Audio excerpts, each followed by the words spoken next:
نحمدہ ونصلی علی رسولہ الکریم اما بعد فاعوذ باللہ من الشیطان الرجیم بسم اللہ الرحمن الرحیم رب اشرح لی صدری ویسر لی امری واحلل عقدۃ من لسانی یفقہوا قولی رب یسر ولا تعسر وتمم بالخیر اللہم الہمنی رشدی واعذنی من شر نفسی اللہم فقہنا فی الدین۔ سورۃ آل عمران آیت نمبر 103۔ لفظی ترجمہ، روٹ ورڈ اور تفسیر۔ تعصیمو اور مضبوطی سے پکڑ لو بحبل اللہ، اللہ کی رسی کو۔ حبل وہ چیز جو مقصد تک پہنچنے کا سبب ہو۔ یہ جو گردن اور کندھے کے درمیان رگ ہے، جو کندھوں اور گردن کو جوڑے ہوئے ہے، شاہراہ جو زندگی کی بنیاد ہے، اس کے لیے بھی حبل الورید آتا ہے، جو اللہ کی رسی، اللہ کی کتاب۔ ولا تفرقوا، اور نہ تم تفرقے میں پڑو، نہ تم فرقہ فرقہ بنو۔ با را کاف اس کا روٹ ہے۔ وذکروا، اور یاد کرو، نعمت اللہ، اللہ کی نعمت کو، علیکم جو تم پر ہے، اذ کنتم جب تھے تم، اعداء دشمن، عین دال واو روٹ ہے اس کا۔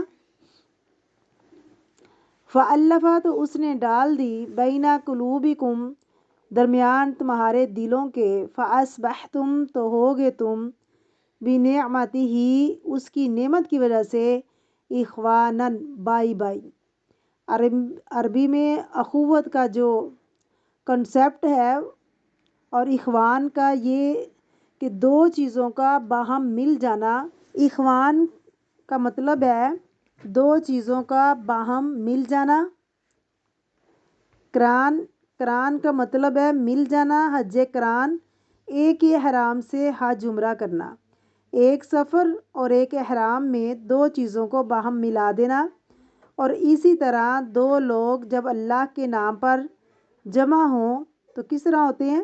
جس طرح بائی بائی ہوں۔ تو جو اخوت ہے نا، یہ دین میں بھی ہوتی ہے اور نسب میں بھی ہوتی ہے۔ نسب میں کیسے؟ ایک ماں باپ کی اولاد، خواہ باپ یعنی ماں ایک ہو یا باپ ایک ہو، اس کی وجہ سے نسب میں اخوت ہوتی ہے۔ اور دین میں اخوت بھی ہوتی ہے، یعنی دین باہم لوگوں کو جوڑتا ہے۔ کون سی اخوت مراد ہے؟ یعنی دینی اخوت۔ وَكُنْتُمْ اور تھے تم، عَلَىٰ شفا اوپر کنارے پر، شین فا واو روٹ ہے اس کا۔ شفا ہر اس چیز کا کنارہ جو اندر سے کھلا ہو، جس کے اندر یعنی جس کنارے پر کھڑا ہو کر انسان ہلاکت میں گر سکتا ہو۔ حفرتن گڑھے کے، حفرہ یحفرو حفرتن کنواں، گڑھا، من النار آگ سے بڑے ہوئے گڑھے کے کنارے پہ۔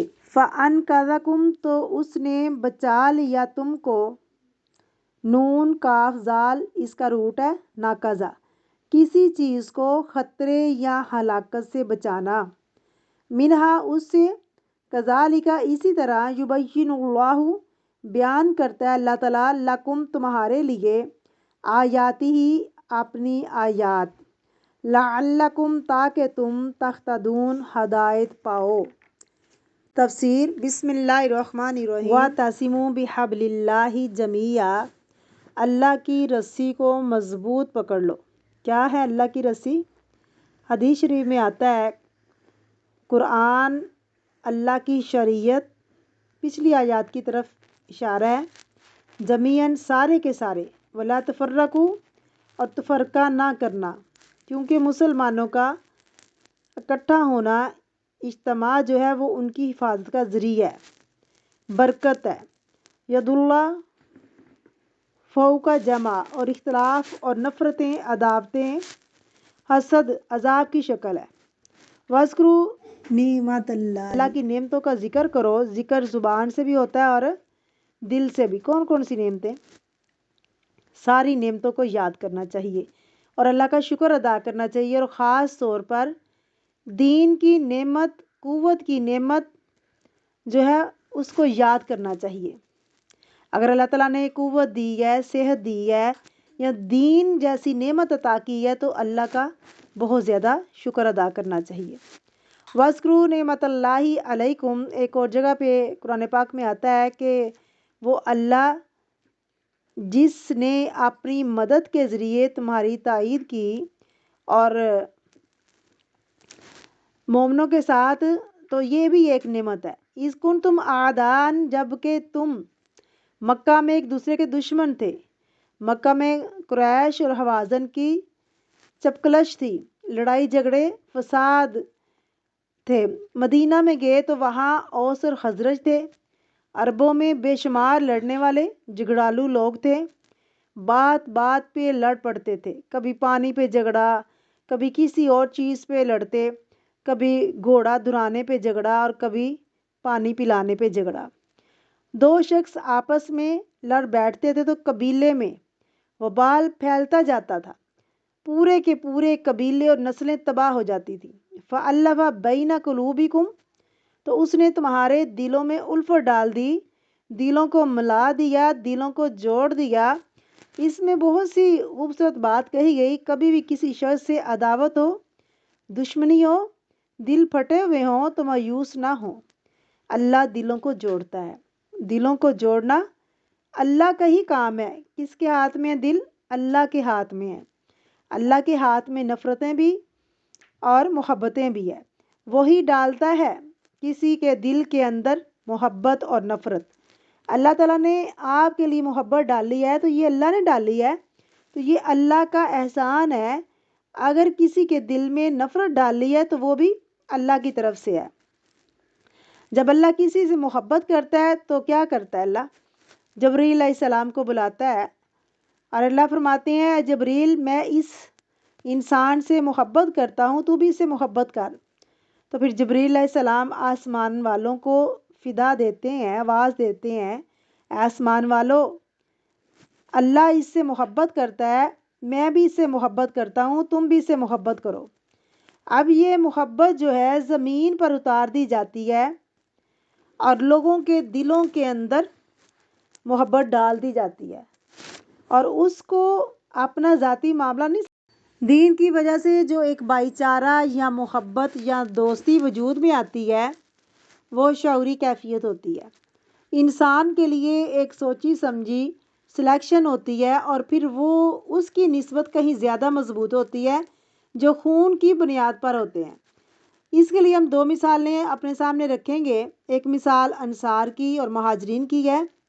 اگر آپ انصار کی تاریخ پڑھیں تو آپ دیکھیں گے کہ ان کے درمیان میں جو اخوت تھی، جو بھائی چارہ تھا، وہ دین کی وجہ سے جو تعلق تھا، ان کے اندر خونی رشتہ نہیں تھا۔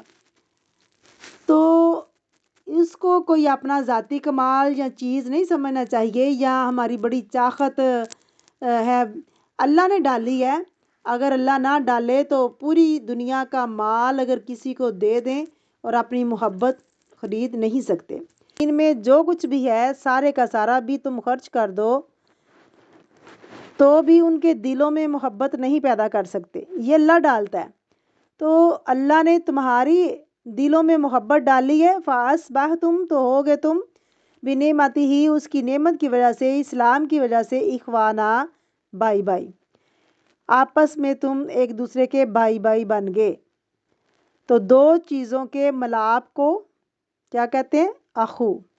ہر وہ دو چیزیں جن کے درمیان اتفاق ہو جائے، باہم ملتی جلتی ہوں، کامن گراؤنڈ ہوں، اور ایک جیسے دین کے معاملے میں بھی ہوتی ہے اور نسب میں بھی ہوتی ہے۔ ماں باپ کی وجہ سے خون کے رشتے جو ہوتے ہیں، تم دل میں اس بات کا احساس رکھو کہ اللہ نے دین اسلام اور قرآن جیسی نعمت جو تم کو دے دی ہے اس کا بہت بڑا احسان ہے، اور اسی طرح زبان سے بھی اس کا چرچا کرو۔ وَكُنْتُمْ عَلَىٰ شَفَا حُفْرَةٍ مِّنَ النَّارِ فَأَنْقَذَكُم مِّنْهَا، اور تھے تم اوپر کنارے گڑھے کے، آگ کے کنارے پر، تو اس نے بچا لیا تم کو اس سے، یعنی دور جاہلیت میں اسلام کی نعمت سے پہلے تو تم کہاں تھے؟ آگ کے گھڑے کے کنارے پر تھے تو اللہ نے تمہیں بچا لیا۔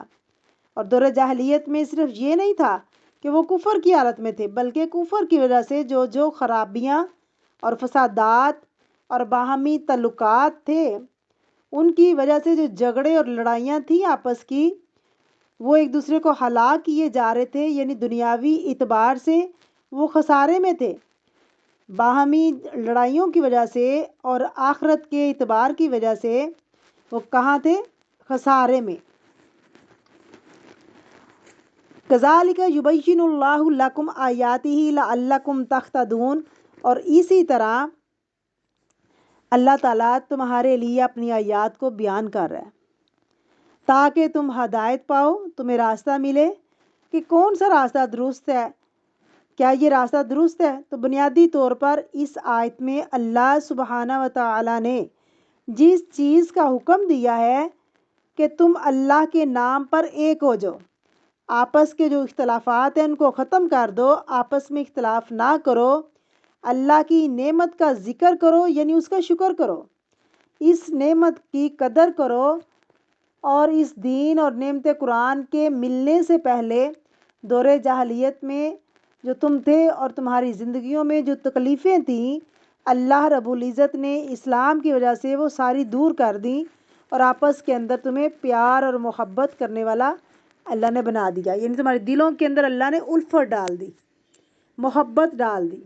اللہ تعالیٰ ہم سب کو محبتیں بانٹنے والا، محبتیں کرنے والا بنائے، آمین ثم آمین۔